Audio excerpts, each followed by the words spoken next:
Olá, terça-feira, dia da nossa sessão A Dúvida Virou Post. E a melhor dúvida da semana passada, aquela que eu entendi que pode interessar para todo mundo, é a do Lázaro. A dúvida é: o pretendente a locatário está com o nome negativado. Posso alugar para outra pessoa no contrato para esse locatário morar? Não pode. E eu vou te dizer por quê. Vou te dar algumas razões. Eu sei que a sua equipe tem metas e que às vezes você mesmo precisa bater essas metas. Você tem um ideal de locação e se você enrijecer muito, se você endurecer muito, você não vai conseguir locar muita coisa. Mas eu preciso te dizer que a sua locação não pode se resumir à meta.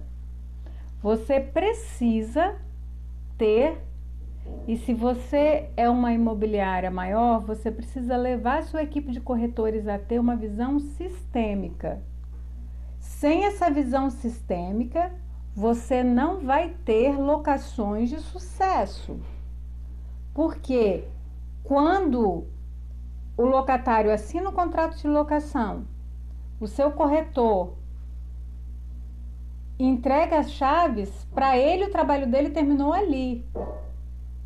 Mas a locação acabou de começar. E eu vou dizer uma coisa que eu repito sempre: quando tá tudo certo, dá problema. Se começar errado, não vai prestar. Então vamos lá. Independente dessa questão de metas, você precisa, e do fato de que você precisa ter essa visão sistêmica, eu preciso te lembrar e te esclarecer o que é o seu contrato de administração. O contrato de administração que você tem com o proprietário é um contrato de figura mista. E eu vou falar numa linguagem simples. Isso quer dizer o seguinte: nesse contrato você tem três figuras principais. Você tem a figura da prestação de serviço, você tem a figura do contrato de agenciamento. O que é o contrato de agenciamento? Você é aquela função que você assumiu de ir procurar uma pessoa para contratar com o proprietário, com o locador. Então você faz a captação. Quando você faz a captação do locatário, você está no contrato de agenciamento. E o contrato de mandato. Pelo contrato de mandato, o proprietário te outorga uma carta branca, uma procuração para você agir em nome dele, buscando bons negócios e aplicando toda a sua diligência e toda a sua expertise. E é aí que mora o perigo, na predominância do contrato de mandato. Raquel, o que é mandato? É a carta branca que o proprietário te deu para você fazer o melhor em prol dele. E aí eu te pergunto, você conta isso para o proprietário?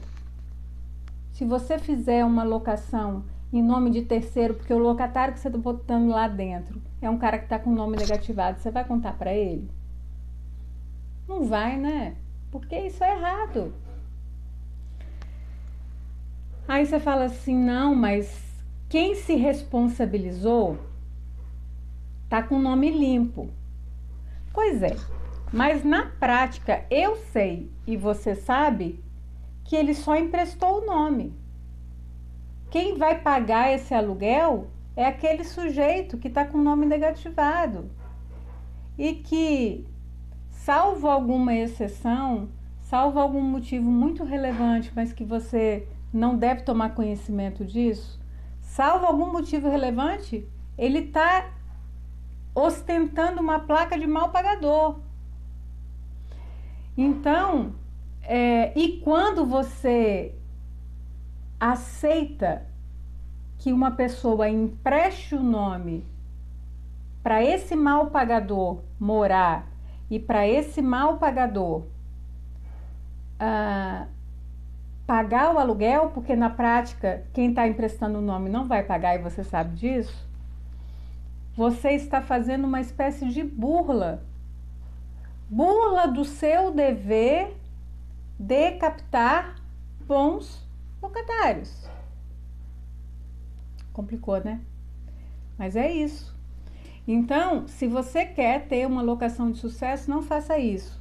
Tanto pelo aspecto do mau desempenho do contrato de administração e lá na frente, na hora que der o problema, eu já vi algumas vezes, inclusive já respondi a processo, que o locador queria imputar à imobiliária a responsabilidade pela inadimplência por aquilo que ele alegava que teria sido uma captação ruim, né? Que ele teria captado, e era inclusive um caso de que esse locador afirmava que o locatário na época estava com nome sujo, e graças a Deus a imobiliária tinha guardado na pasta, há muitos anos isso, a imobiliária tinha arquivado na pasta a impressão da consulta de SPC Serasa, e a gente conseguiu provar que essa pessoa não estava com o nome negativado. Por quê? O proprietário, no final das contas, não quer assumir o risco da locação. Ele não quer ter inadimplência, ele quer imputar esse ônus para a imobiliária. Isso acontece invariavelmente.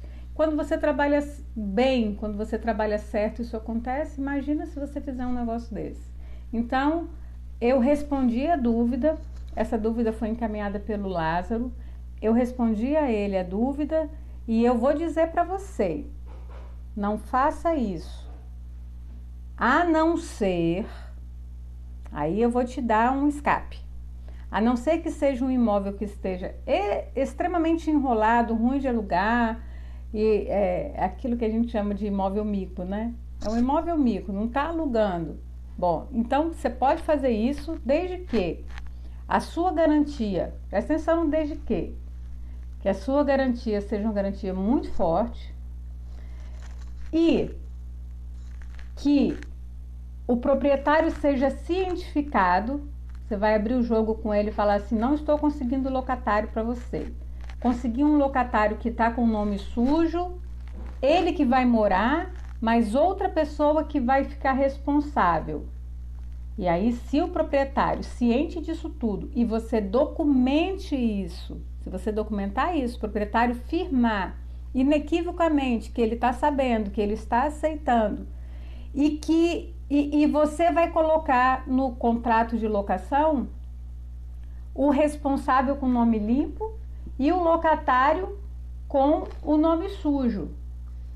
Responsável e o locatário com o nome sujo, os dois como locatários.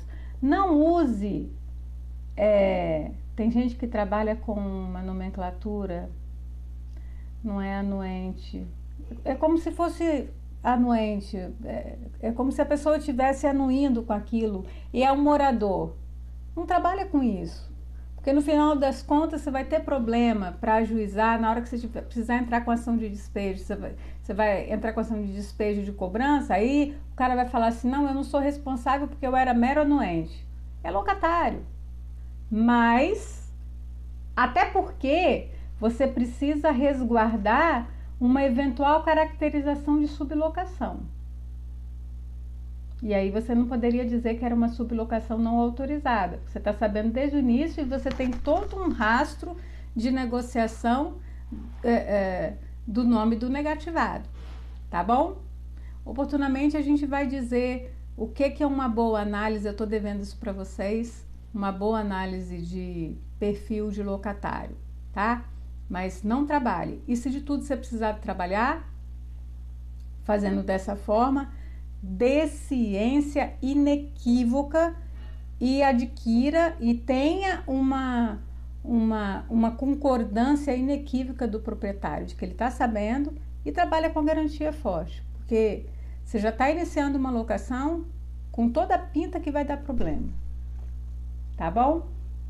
Essa é a dúvida de hoje, a dúvida virou post. Você tem uma dúvida? Manda para nós. Toda semana eu estou selecionando a melhor dúvida para trazer aquela dúvida que eu acho que vai acrescentar para todo mundo.